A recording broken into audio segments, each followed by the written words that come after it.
The protesters, who investigators say went to Gracie Mansion armed with IEDs, created political problems for a fledgling mayor who has been struggling to define his views on the rights of people who dissent and the proper response from the NYPD. Political reporter Marcia Kramer joins us now with that part of the story today. Marcia? Okay, Jay and Jess, the IEDs never actually exploded, but in the wake of Snowball Gate and the belief by many members of law enforcement that Surround Mamdani's support of the NYPD is tepid, the incident ignited another round of questions about whether the mayor is really NYPD blue. I want to commend the officers who were on site.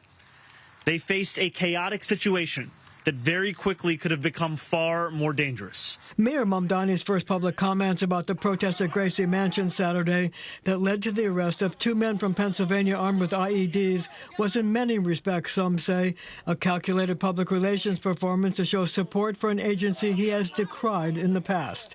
In addition to standing with the police commissioner, he had NYPD Chief Aaron Edwards and Sergeant Luis Navarro front and center as he praised officers who responded without hesitation.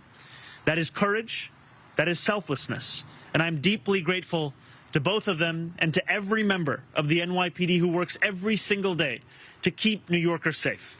Mamdani is a mayor who has struggled to show support for the NYPD.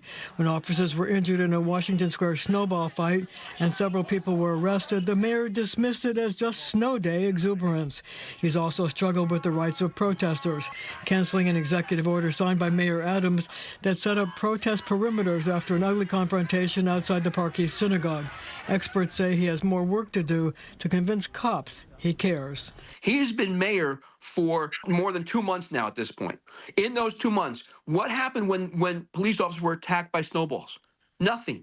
What happened when an officer was injured by somebody? He went to the person that injured the officer at the hospital. He did not go to the police officer. He went to the party that injured the officer that was in the hospital.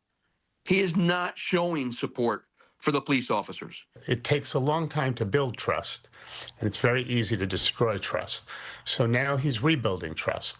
And so let's see how the process goes. Trust was damaged with the snowball incident and with things he said prior to becoming mayor. So we'll see how it goes. So do you think he still has to work to rebuild the trust of the NYPD? Absolutely. I think he has to work to rebuild trust. I think this is a good step. Now, the experts I spoke to said the mayor also has to convince New Yorkers that he will keep them safe. After the two men were indicted, he put out a statement saying, quote, "We will not tolerate terrorism or violence in our city." Guys.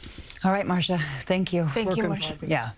Do stay with us for continuing coverage of this investigation into the explosive devices. You can read the full criminal complaint on our website, cbsnewyork.com.